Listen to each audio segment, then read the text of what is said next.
नमस्कार दोस्तों, आपका स्वागत है अपनी YouTube चैनल PFP में।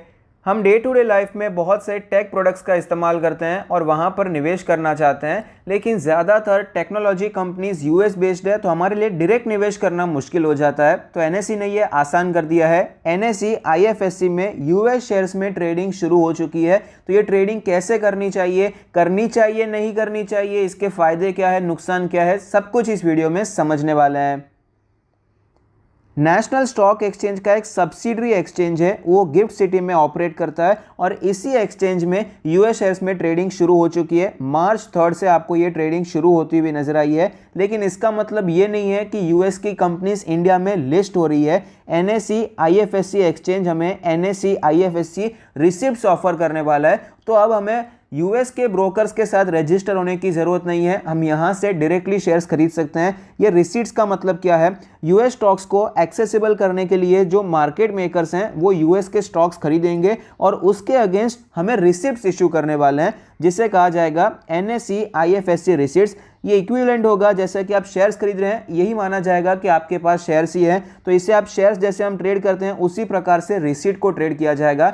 जैसा हम बोलते हैं ना कि भाई HDFC बैंक का ADR इतना ऊपर चला गया, नीचे चला गया, विप्रो के ADR में ये मूवमेंट हुआ है, तो वो और कुछ नहीं है, वो अमेरिकन डिपॉजिटरी रिसिप्ट्स है। उसी प्रकार से यूएस स्टॉक्स के रिसिप्ट्स हम यहाँ पर ट्रेड करने वाले हैं।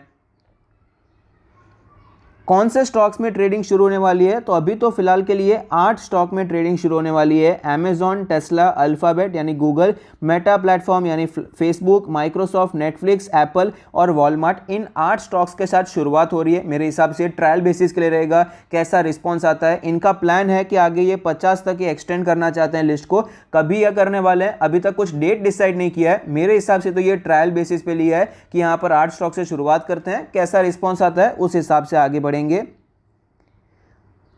तो यहाँ पर रिसीट्स अगर आप एक खरीदते हैं उसका मतलब ये नहीं है कि आपको वो टेस्ला का एक शेयर मिल गया या फिर अमेजॉन का एक शेयर मिल गया।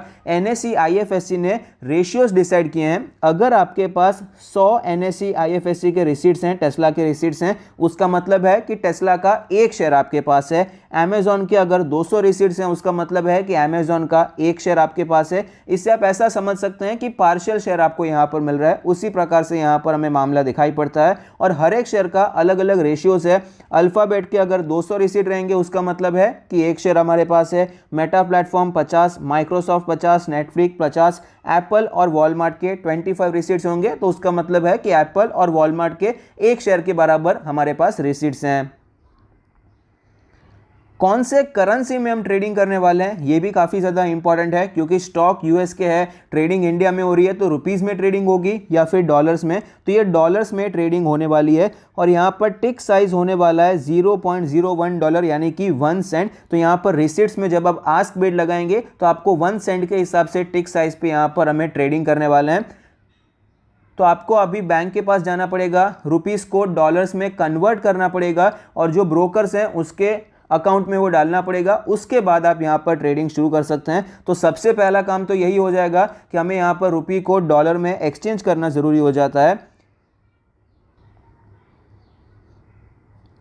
तो यहाँ पर एज ए रिटेल इन्वेस्टर हम कितना इन्वेस्टमेंट कर सकते हैं? तो LR स्कीम के तहत यहाँ पर हम 2.5 लाख डॉलर्स का पर फाइनेंशियल ईयर का इन्वेस्टमेंट कर सकते हैं। तो अभी जो एक्सचेंज रेट चल रहा है उस हिसाब से 1.9 करोड़ का इन्वेस्टमेंट पर फाइनेंशियल ईयर हम कर सकते हैं। उससे ज़्यादा इन्वेस्टमेंट हर एक साल में हम यहाँ पर नहीं कर सकते। एक साल की इतनी लिमिट है, जो कि ऑफकोर्स रिटेल इन्वेस्टर्स के लिए तो बहुत हो जाएगी। तो मैक्सिमम यहाँ पर $2.5 लाख का हम इन्वेस्टमेंट कर सकते हैं। अब यहाँ पर रिसीट्स में ट्रेडिंग कैसे करनी है? तो जैसे NSE BSE के साथ बहुत सारे ब्रोकर्स रजिस्टर्ड हैं, उसी प्रकार से NSE IFSC भी एक एक्सचेंज है, तो उसके साथ भी जो ब्रोकर्स रजिस्टर्ड होते हैं वहाँ पर हमें अकाउंट ओपन करना पड़ेगा। जो भी पॉपुलर ब्रोकर्स हैं जैसे कि ज़ेरोधा है, एंजल है या फिर अपस्टॉक्स हैं, वो सारे अब तक यहाँ पर रजिस्टर्ड नहीं हुए हैं। ज़ेरोधा ने तो ये बताया भी है कि उन्होंने अप्लाई कर दिया है, कुछ टाइम में आपको वो ऑनलाइन होते हुए नजर आएंगे, वो यहाँ पर रजिस्टर्ड हो जाएंगे, फिर वहाँ पर हम ट्रेड कर सकते हैं। लेकिन फिलहाल के लिए 36 ब्रोकर्स हैं जो कि ऑलरेडी इस एक्सचेंज के साथ रजिस्टर्ड है, वहां पर अकाउंट ओपन करना पड़ेगा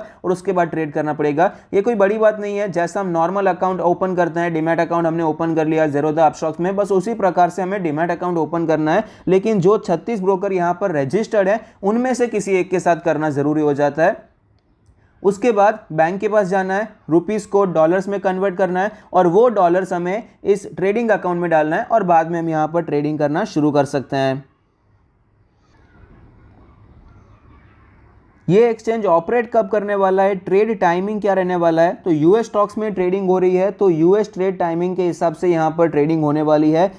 शाम को 8 बजे से करके रात को 2:30 बजे तक यहाँ पर ट्रेडिंग होने वाली है। 8 PM टू 2:30 AM यहाँ पर आपको ट्रेडिंग होती हुई नजर आएगी। तो 2 कैलेंडर डेज में आपको दिखाई पड़ता है और ये 8 से 2:30 बजे तक को एक बिजनेस डे कहा जाएगा। बेनिफिट क्या है, फिलहाल ये एनएससी जो आईएफएससी प्लेटफॉर्म पे सारे यूएस शेयर्स को ला रहा है, इसका बेनिफिट क्या होगा, तो इसका सिंपल बेनिफिट ये है एक्सेसिबिलिटी। यहाँ पर अभी हमें बाहर के ब्रोकर के साथ रजिस्टर करने की ज़रूरत नहीं है। पहले अगर डायरेक्टली निवेश करना होता तो हम क्या करते थे, किसी एक ब्रोकर के साथ रजिस्टर होना पड़ता, इंडिया का नहीं लेकिन यूएस के ब्रोकर के साथ हमें रजिस्टर होना ज़रूरी हो जाता। वो अभी कुछ नहीं करना पड़ेगा, हम यहाँ पर डायरेक्टली निवेश कर सकते हैं। रिसिप्ट में ट्रेडिंग करेंगे, रिसिप्ट के हिसाब से रिसिप्ट आप खरीदते हैं, उसका मतलब यही है कि आपके पास वो शेयर ही है। अगर आप वो जो रेशियो था, सपोज 200 शेयर चाहिए, 200 रिसीट चाहिए एक अमेजॉन के शेयर के लिए, इक्विवेलेंट होता है। अगर आपके पास सिर्फ एक रिसीट है तो भी आपको सब कॉर्पोरेट एक्शन का भी बेनिफिट मिलने वाला है। वो जो शेयर प्राइस, रिसीट का प्राइस जिस प्रकार से ऊपर जाएगा, शेयर प्राइस वो सब कुछ एक ही रहने वाला है। तो यहां पर कोई डिफरेंस यहां पर आपको देखने को नहीं मिलेगा। एक्सेसिबिलिटी थोड़ी सी ईजी हो जाती है, हमें यहां पर दूसरे ब्रोकर के साथ रजिस्टर करने की जरूरत नहीं हो जाती।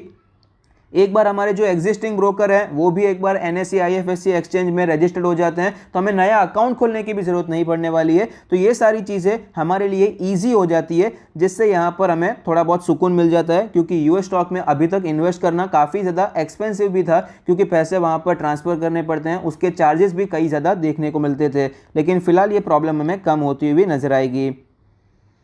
ट्रेडिंग हॉलीडेज़ के बारे में बात करें तो एनएससी आईएफएससी एक्सचेंज में जितनी रिसीट्स की ट्रेडिंग होने वाली है, यूएस स्टॉक्स के हिसाब से यहाँ पर हॉलीडे लगने वाला है। यूएस मार्केट में छुट्टी रहेगी तो ये एनएससी आईएफएससी में भी छुट्टी रहेगी। कुछ इंडियन हॉलीडेज़ भी यहाँ पर एप्लीकेबल होने वाले हैं, लेकिन यूएस हॉलीडेज़ तो एप्लीकेबल होंगे ही होंगे। तो यहाँ पर आपका क्या व्यू है कि आप यहाँ पर अकाउंट ओपन करना पसंद करेंगे? मेरा व्यू मैं आपको बता देता हूँ। मेरा व्यू है कि यहाँ पर देखिए लिक्विडिटी का इशू तो रहने ही वाला है। ये जो रिसीट्स में ट्रेडिंग होने वाली है, लिक्विडिटी का इशू वहां पर देखने को मिल सकता है। इससे क्या होगा, अगर खरीदना है महंगा खरीदना पड़ेगा, बेचना है तो सस्ता बेचना पड़ सकता है, ये इश्यूज हो सकते हैं। दूसरा पॉइंट ये है कि यहाँ पर डाइवर्सिफिकेशन भी थोड़ा बहुत कम हो जाता है। लिमिटेड चॉइस है हमारे पास, 8 हैं। अगर यहाँ पर रिस्पॉन्स अच्छा आता है 50 भी हो जाते हैं, जिसके चांसेस मुझे तो पर्सनली थोड़े बहुत कम ही नजर आते हैं। बाय चांस वो 50 हो भी जाते हैं तो वहाँ पर हर एक स्टॉक में हम यहाँ पर इतना इन्वेस्टमेंट नहीं कर सकते। एज ए रिटेल इन्वेस्टर देखिए, हमारे पास वैसे भी कोई बड़ा खजाना तो होता नहीं है, तो मैं तो अभी यही प्रेफर करूंगा कि जो